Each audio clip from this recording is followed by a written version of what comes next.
Captain's log. Stardate 2018. Mark 730. After narrowly escaping the exploding singularity by setting weapons to maximum, we have slingshotted around the sun and somehow traveled back in time to a time in which humanity has lost their minds.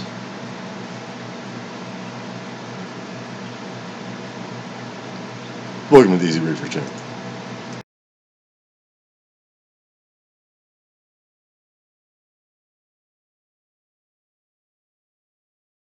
There's supposed to be music. Where's the music? I don't know how to do this anymore. Hold on. This channel's fancier than the other one. Oh, wait. We do that. No. What do? We do that. And then we do this.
Okay. So let's see here if I know how to do this stuff still.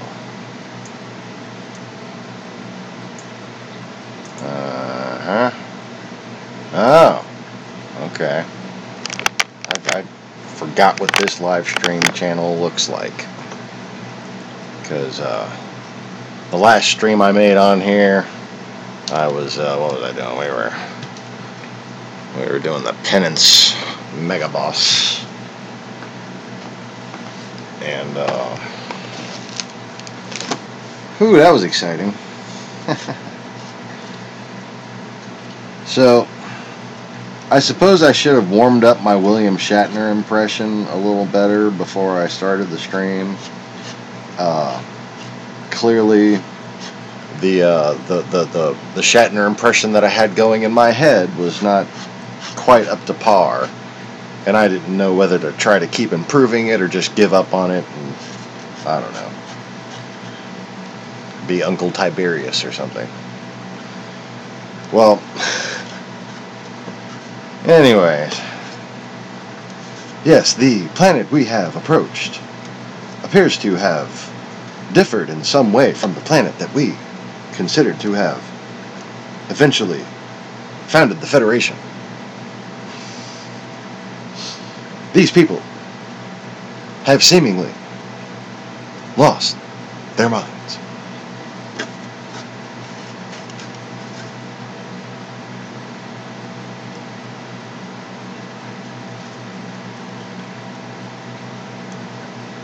There are factories all over the world where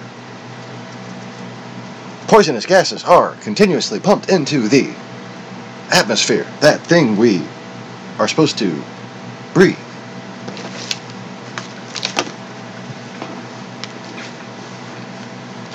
And at the same exact time, these people, these tiny little people, are shitting right into the ocean. And it's not just them, it's their cows and their livestock and their fertilizer for fields and crops, all just going into the ocean, polluting everything. And the governments are too busy making weapons to do anything about it. This fuckery, this everlasting fuckery, seems to be coming from one source. If only we had taught our children about the horde that hates humanity. We should have, after all, they violate the Prime Directive on a regular basis. This concludes the worst William Shatner impression of all times. Although, well meant, you know.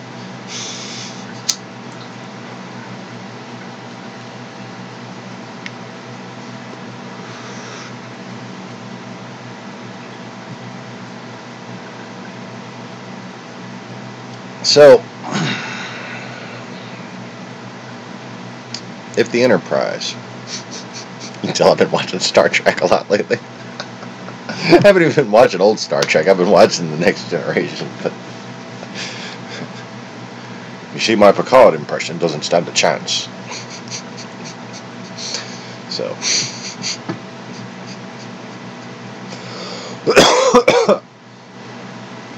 I just can't even endure with that. What the fuck? Hold on. There's something poking at one of my acroporas. Emergency! What is that? No! No. Bad Calerpa. Nasty. Bad, evil, naughty, not nice Calerpa. Unhand my acropora, you fiend. Yeah.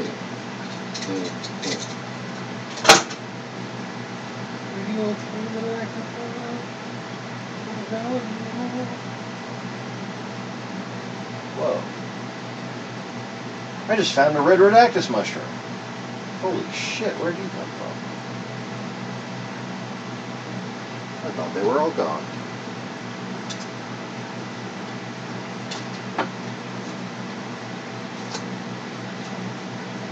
Mushrooms. Can't live without them. Can't shoot them because they're in your fish tank and it'll... Oh, wait, never mind.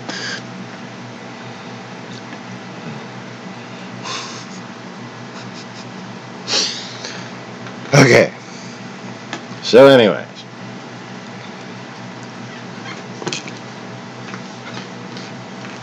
I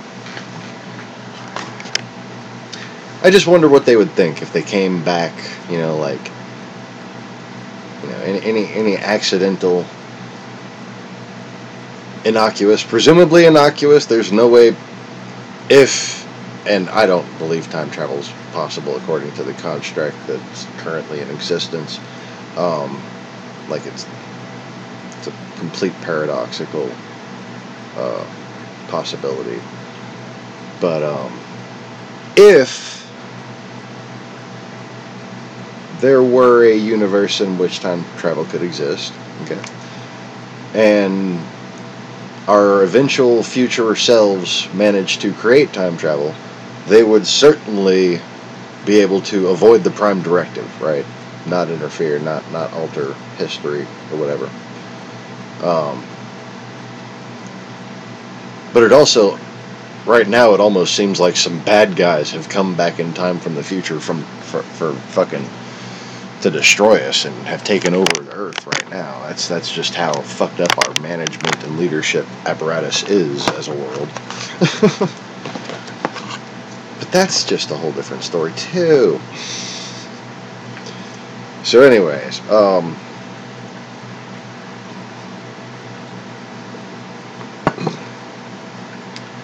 they came back in time and were just like floating above the surface of our planet. And just monitoring our communications and wondering, why don't they realize the past 3,000 years there has been one nation on this earth trying to conquer all of them. And right now, their president works for them.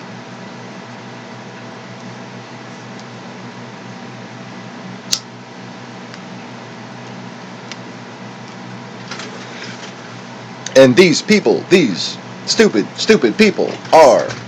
Stupid people. polluting the earth at a catastrophic rate. Oh, you're Shatner. Oh, yes. I am Shatnering. We survived the exploding singularity by putting weapons to maximum.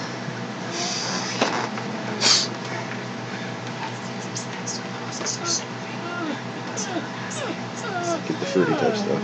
Yeah, no, they said that they wanted them when you're done with them. I'm in the middle of this. Sorry. Dingo. Did you pet the dog? Where you been, Dingo? Where you been all morning? Where'd you go? Where'd you go?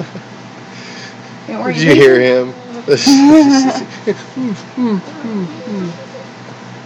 Nobody loves you, Poppy.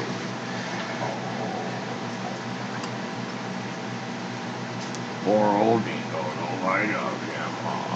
Oh yeah, because I wasn't like showering him with love before my busy day started.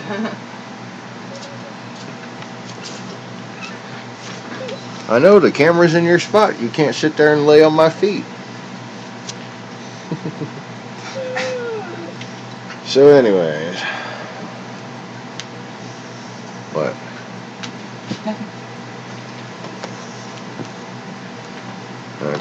Okay. Sorry, I just need to put that behind you.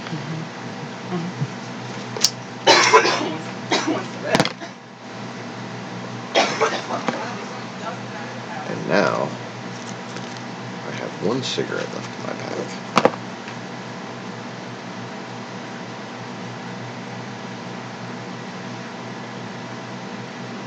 But at least I avoided hanging tits in the camera. That's fine right there anyway. Okay.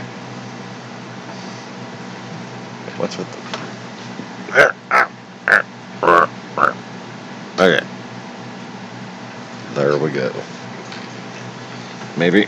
Maybe not. Okay. Now, my head is safely in my pot.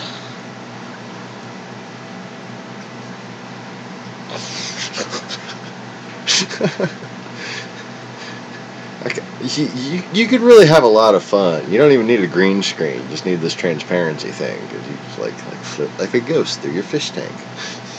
Anyways.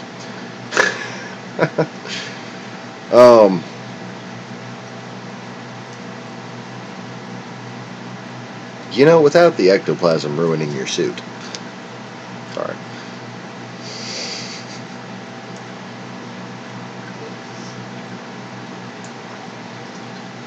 She said hi. She saw you, said hi. Hi. What the fuck was I talking about? Oh yes. The Enterprise. The happy little Enterprise. Coming back in time. And just looking at us. And just, you know, it doesn't even matter which Enterprise. Just any given Enterprise. They would just the whole crew would just facepalm. It wouldn't even be a double facepalm. It'd just be like a crew-wide facepalm alert. Just everybody slaps their forehead at once, and then Q comes back and takes a shot. The slap heard around the world. And then Q comes back and takes a shot. Yes.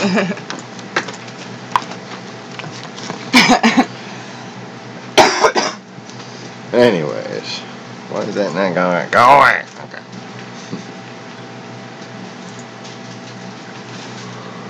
Look at that, me getting my memes in on time.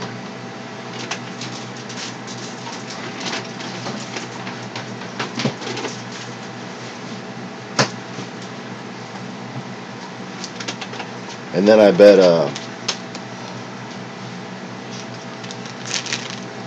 you know, if it was the Daedalus,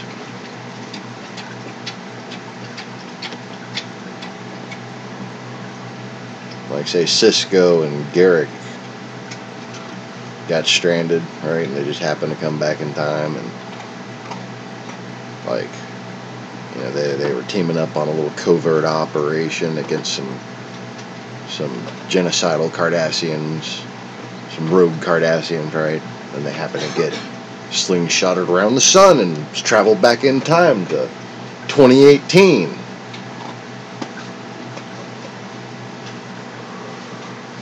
Right when the Manafort trial begins.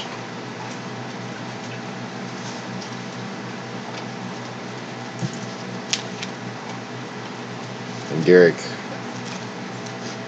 turns to Cisco and says, "But I'm just a simple campaign manager." What do I know?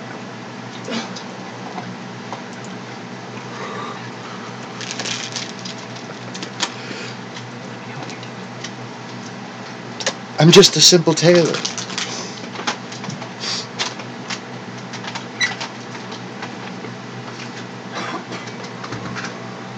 Yeah. They would see a world that was suffering from what I'm sure the Federation would term as cranial rectal syndrome, in which people's heads seem to be metaphorically shoved up their own asses.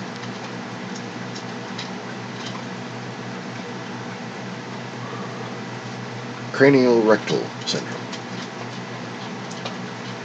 And because of this cranial rectal syndrome, that this devolved version of humanity has inflicted upon itself,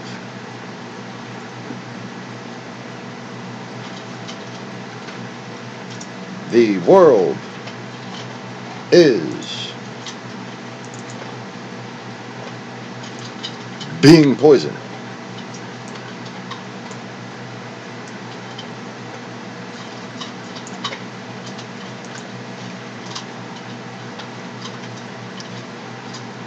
There's a creeping tide, slowly rising. And it seems every time I talk about it, somebody else is sending me a link to another big red tide right off the coast of Florida.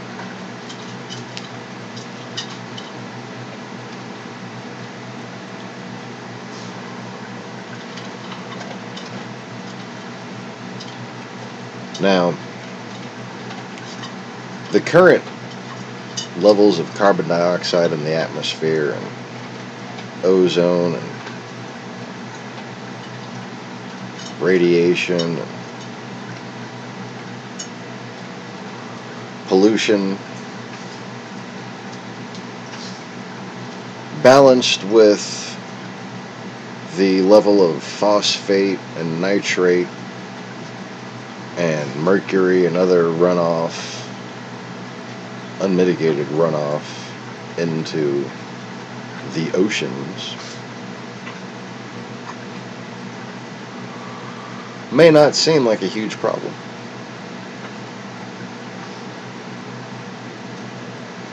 But there's going to be an exponential increase in red tides as the carbon content and ozone content of the atmosphere increases proportionally, directly proportionally, to the population increase and the amount of waste produced, and that will run off directly into the oceans, which, by the way, the crucial factor that most people aren't getting that makes this all the unseen creeping tide is that it was, I don't even know if it is anymore at this point, but it used to be the ocean that cleaned and circulated and filtered most of the world's carbon dioxide and turned it back into oxygen. This is evident over extremely long periods of time by understanding what limestone is.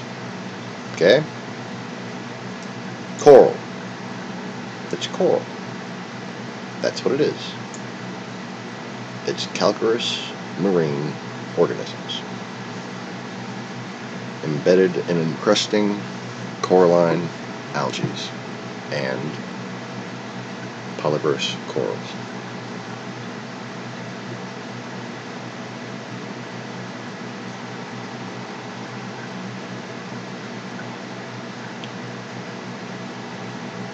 If there was a time in which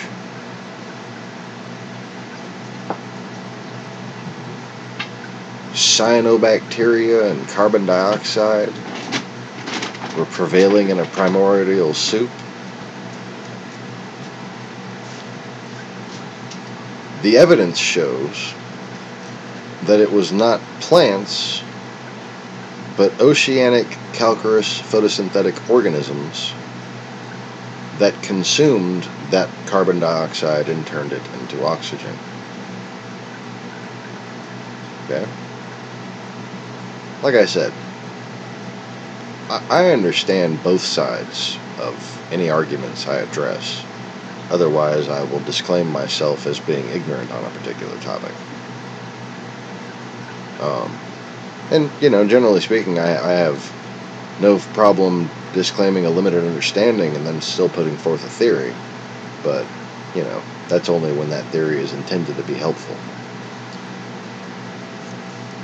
So, what we have now is a situation in which we think trees create most of our oxygen, but that is not the case. In fact, aquatic plants alone create more oxygen than land-based trees, and always have. But, like I said, I don't know if that's the case anymore. We've fucked up the oceans at a really bad rate. It's just, we've done significant damage.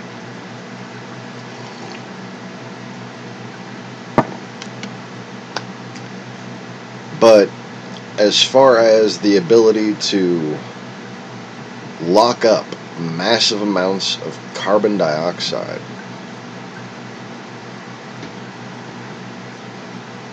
through absorption into the greater molecular structure of seawater and through photosynthesis that occurs in all corals,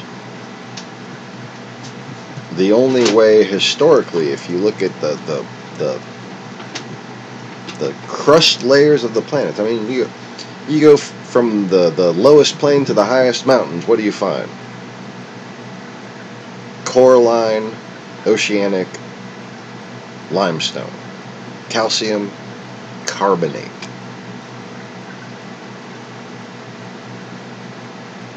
Now, unfortunately, while the carbon problem and the nitrate problem and the phosphate problem and even the mercury problem are all relatively easy to address because of the molecular structure of those particles. Really, Laney? Bad kitty. Got that with my foot. So just knocked the camera over. Ozone, however,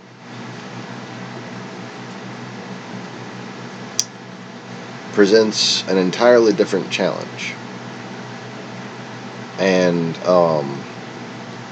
as the atmosphere becomes more carbon dioxide enriched and becomes denser and basically compacts closer to the ground because of the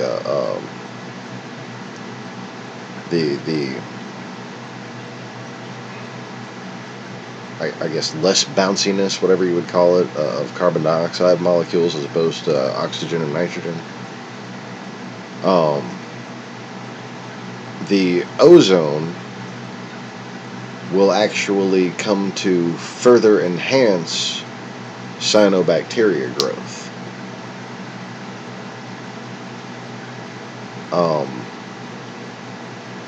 Because they can consume oxygen or dioxygen.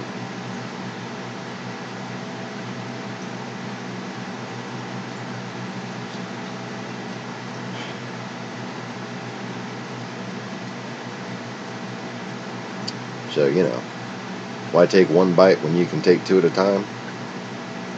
That's all I'm saying. It's like ozonizing cyanobacteria is like putting Miracle-Gro into the shit. Until the point where you poison it, but, that's different.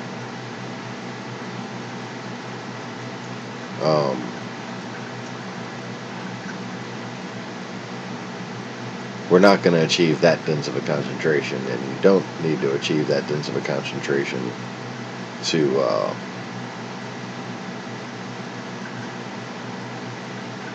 have the problems that we're having with the atmosphere right now. So in limited amounts, ozone can act as fertilizer, but only for oxygen-consuming organisms. But in strong amounts, ozone is actually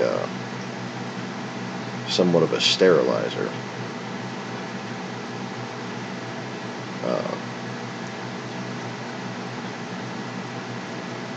But anyways,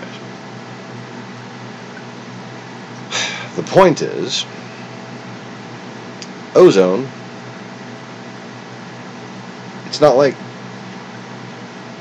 carbon dioxide that it exists in all different layers of the atmosphere. It tends to float high in the atmosphere. So where you can simply build pressurized greenhouses to produce series of organisms that can be first used for biodiesel and then for food production, and create recirculating, self-sustaining, financially independent, small businesses, even working housing facilities that can just, when multiplied and committed to scale, can solve phosphate and carbon emission problems, no problem.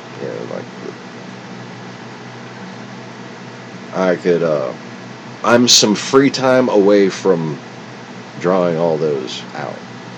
I'm getting the concepts down for those. But what occurred to me today was that you could make a dirigible version centered around using cyanobacteria to harvest ozone.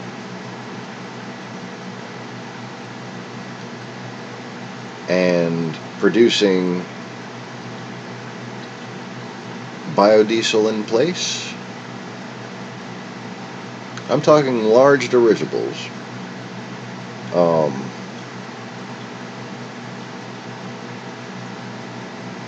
Lots of different variables to be experimented with as far as the chambers and the isolation involved, but you would definitely need a chamber by chamber process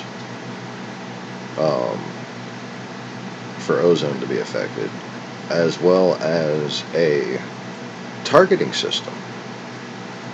Basically a siphon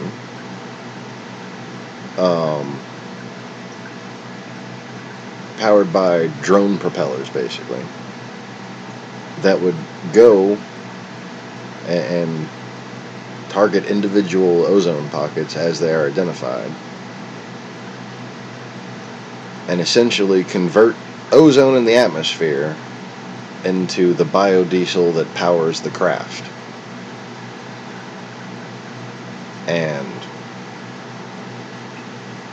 yes, that's going to further pollute, but there's different compounds that are less poisonous that are being dealt with in other ways when you have a combined approach. So it's basically humans becoming the nitrification cycle of the sky. Individual humans individual human projects will become like individual bacteria species. This one breaks down this chemical, this one breaks down this chemical. And some facilities, especially the land-based facilities, will be able to do things in a series, and will be able to turn noxious chemical pollution into profitable ecological production.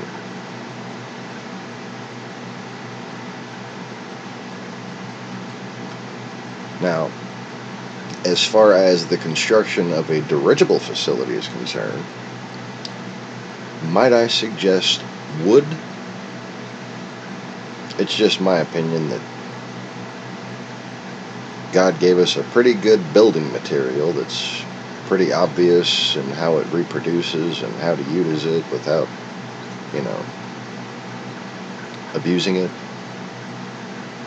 And when it comes to an upper atmospheric dirigible, at least as far as the heavier or would-be heavier components of the superstructure, wood should work just fine and should suffer minimal degradation and should last quite a while.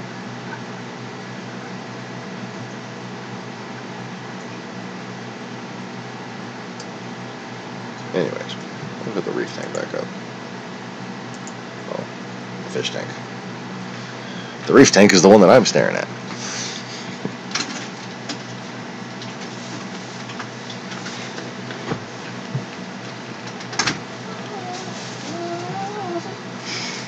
Bingo. Ooh, bread. Cool.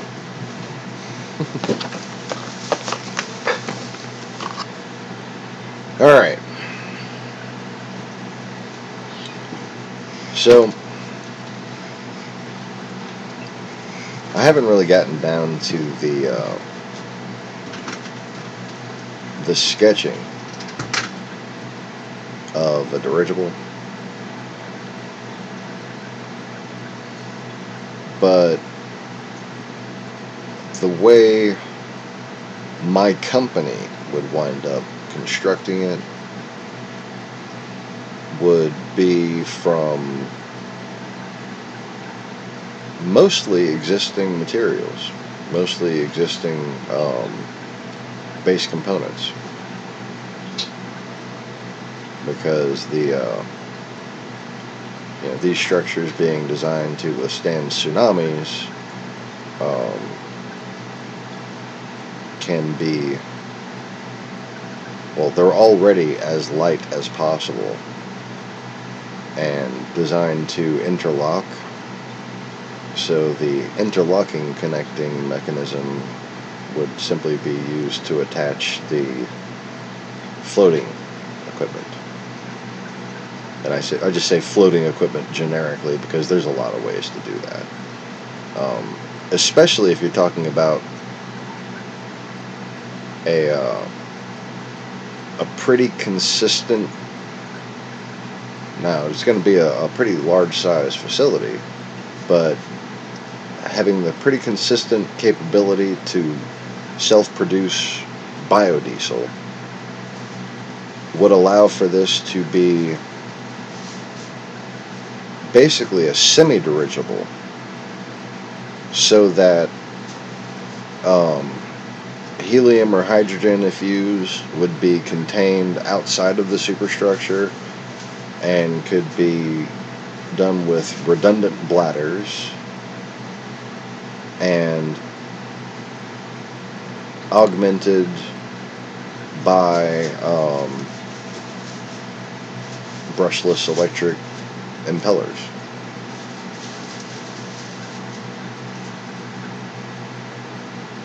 And I can already picture a pretty ideal retrofit of my existing floodproof design series that would allow either a square facility or a linearly expandable rectangular facility,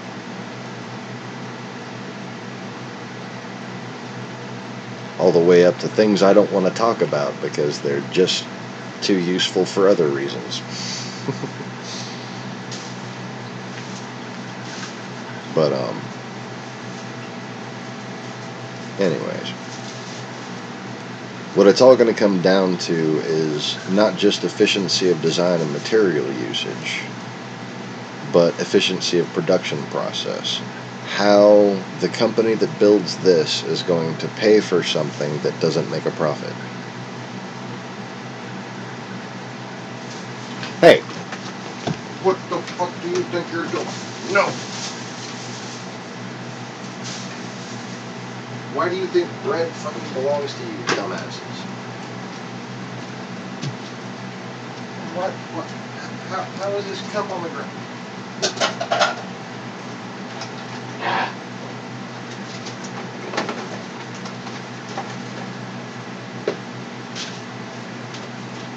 Okay. It's enough fucking excitement for me.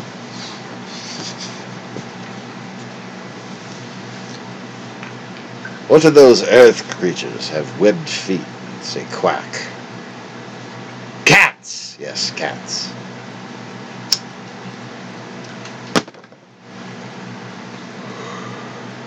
That joke never gets old for me. Especially considering how often cats interrupt my fucking live streams. Anyways. So,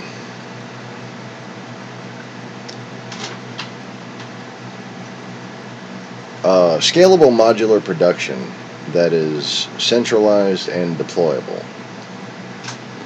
And by the way, that's what I'm asking for patreon.com/easyreefers investors to ultimately be invested in, which could basically allow anybody who signs up to the big investor membership, you could wind up having a pretty healthy retirement for yourself. Should I get at least 5 members, that should put me in a position to get all the grants and loans and everything else I would need to, expand the expand my capital before actually proceeding.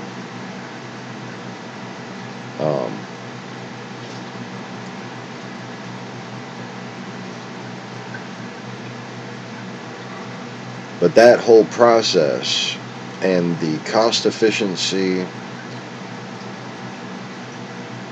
and, well, just the need, the demand that's there for flood-proof and disaster-proof retail structures, luxury structures, business structures, housing facilities, disaster relief facilities, hospitals, barns, sheds, tool sheds, fucking car restoration shops.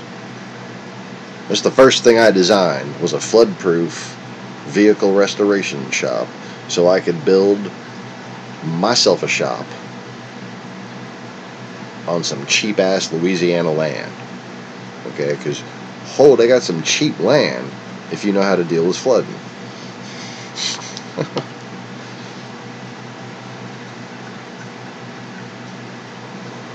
I'd really like to get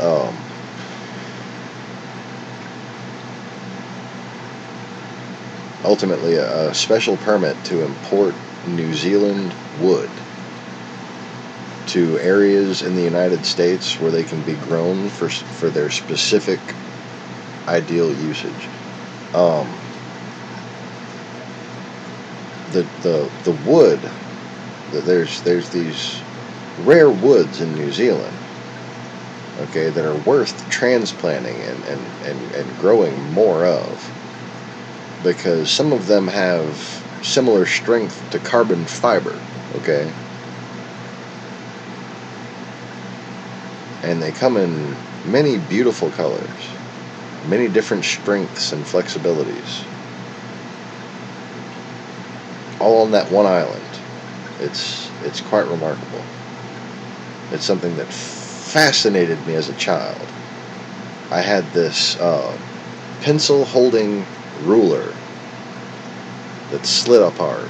Okay, it's a sliding box made out of these New Zealand, I forget which, that the majority of it was constructed of, but it was mostly constructed of one wood.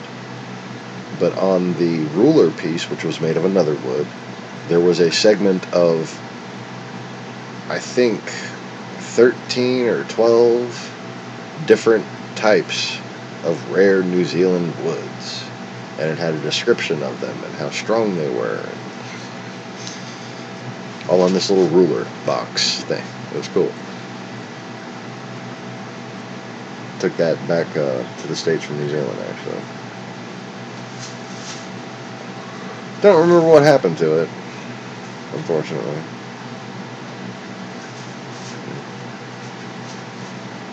Don't remember what happened to a lot of the stuff I had from New Zealand.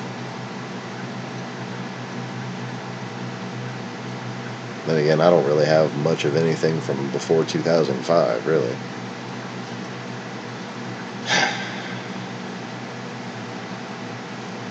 I'm sure a lot of it just got lost in Katrina, and I didn't even realize it was still at my mama's house.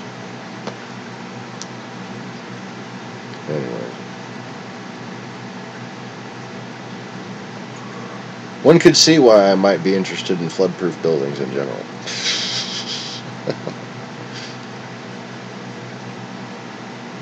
There's a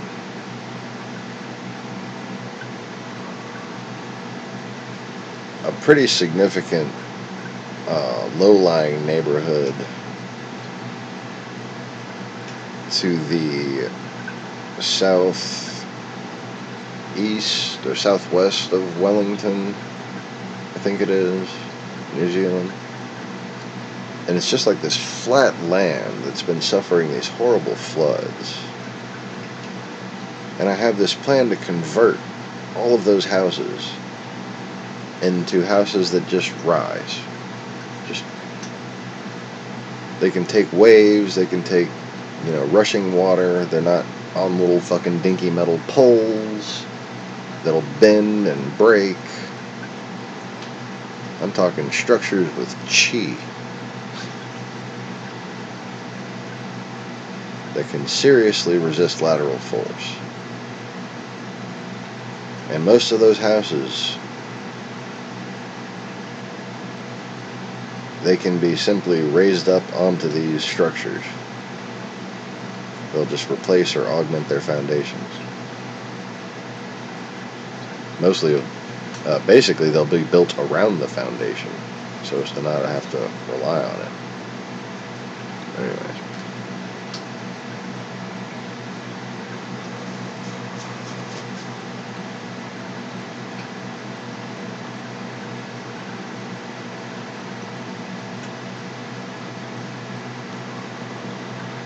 Then you have the need for actual mitigation facilities.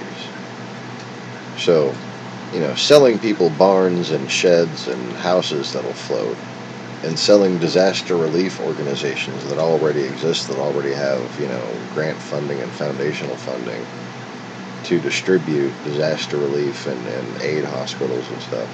And then there's the whole military contracting side of it, which I don't like to get into, but I put a lot of thought into.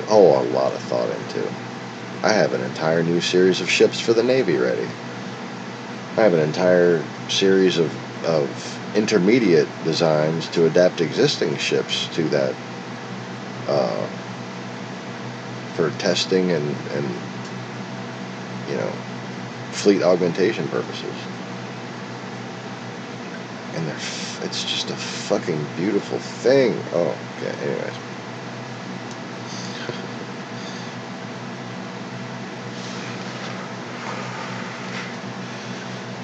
Like it's new ships that can be added to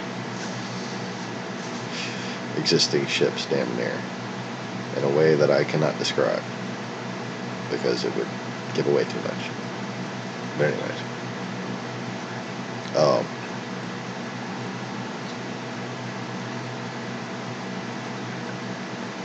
I wanted to make basically an indestructible aircraft carrier that could launch up to 8 aircraft at once. And that's what inspired that entire design series. And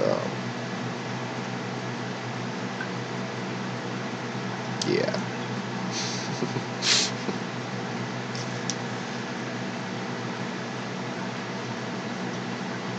So the profits from all that can pay for independent coastal relief efforts, reef restoration efforts, coastal restoration efforts, and environmental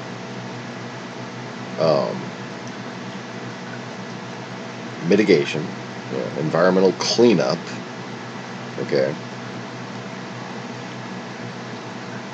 that is essentially centered around the polluters, okay? Instead of trying to reason with these people or protest them,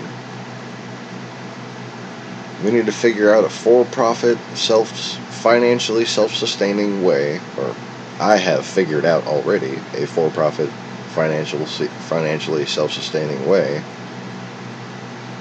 to provide relief by purchasing land around polluted areas, by purchasing land from people who are already suffering from high cancer rates, and constructing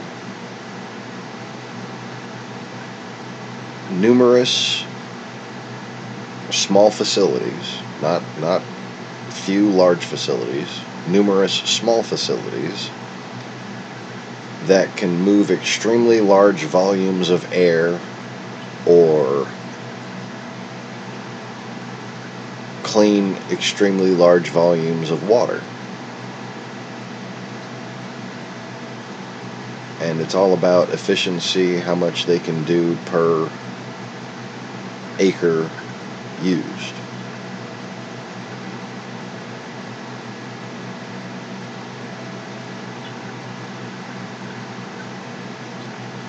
And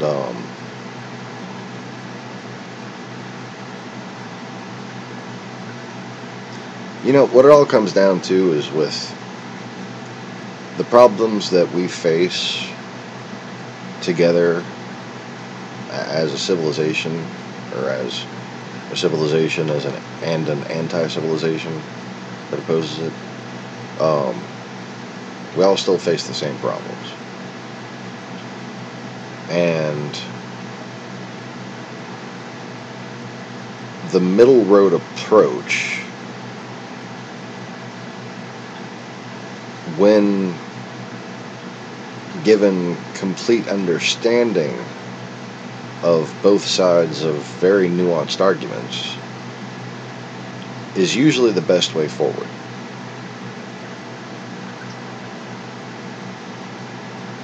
Now, that comes in with people misunderstanding politics and history and repeating the mistakes of the past.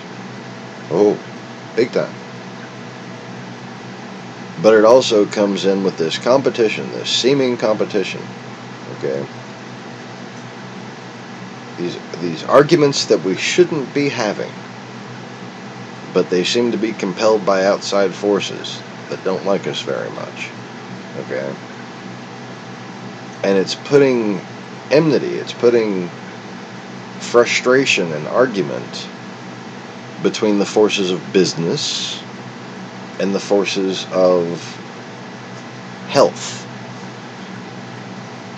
Okay, because, when it all comes down to it, ecology, preserving the environment, is about human health.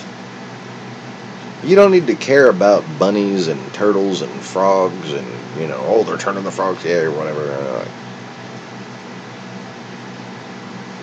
That's not required.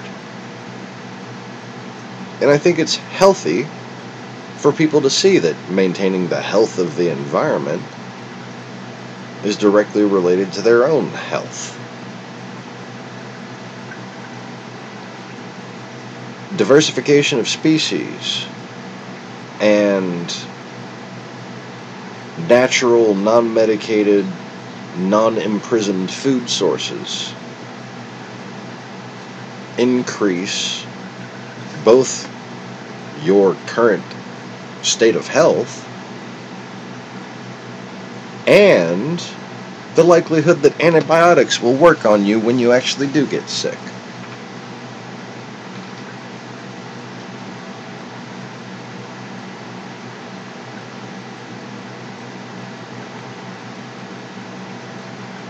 So we've simply got to find better ways to focus on the real problems. And, to do that, you really have to learn from the tactics of your enemies at a certain point. And even if something seems impossible, even if something seems technologically unfeasible, if it's what we gotta do, it's what we gotta do.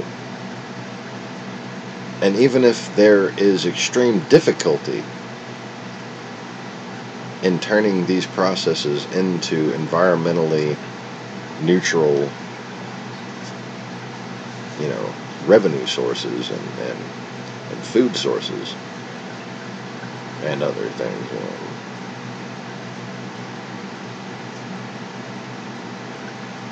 we're going to have to do a certain amount of cheerleading and saying, this is a no-brainer, this is profitable, there's no reason why you should do this, why you shouldn't do this. because it will make you money, make your company look better, make America stronger, and give you and your children not only a future for yourselves, but a future market to sell to.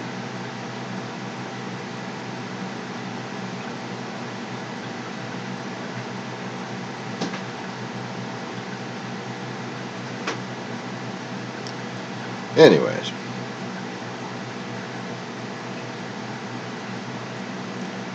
I open it up to questions, and if there are none, I will be calling it a broadcast,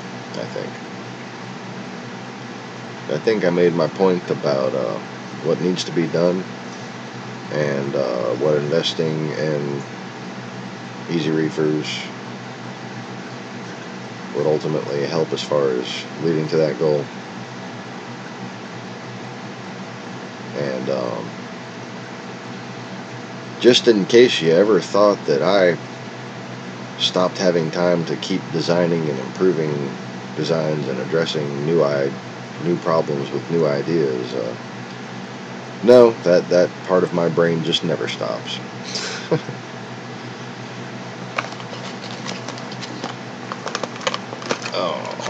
Speaking of never stops.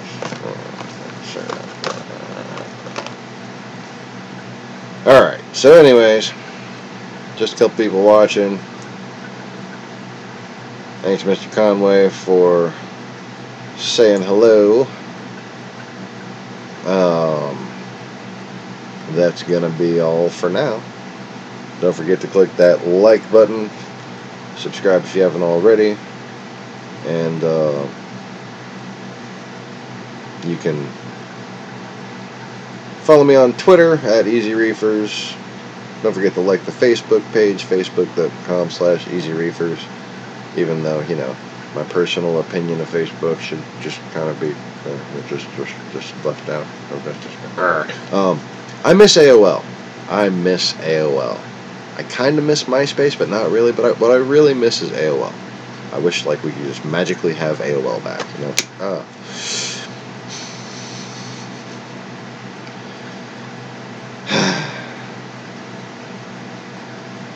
Thanks for watching, y'all.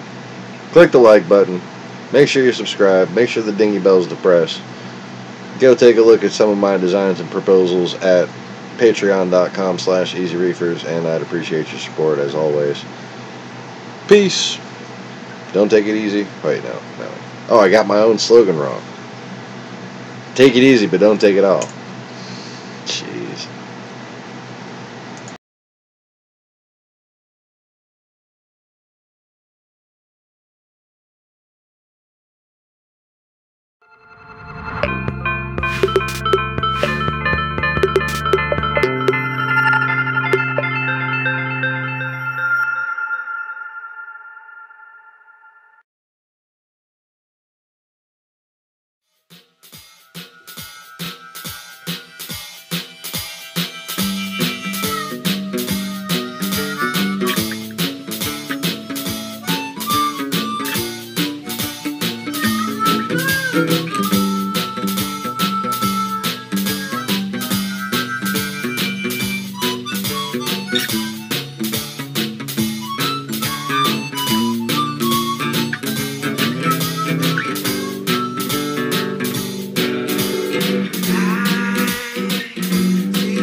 the sand. Oh, baby, you know it's fine. But now you done and piss me off. You ain't done something you shouldn't have done. Baby, I'm mad. I'm going on. Oh, I'm going on.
I can't take it, baby. I can't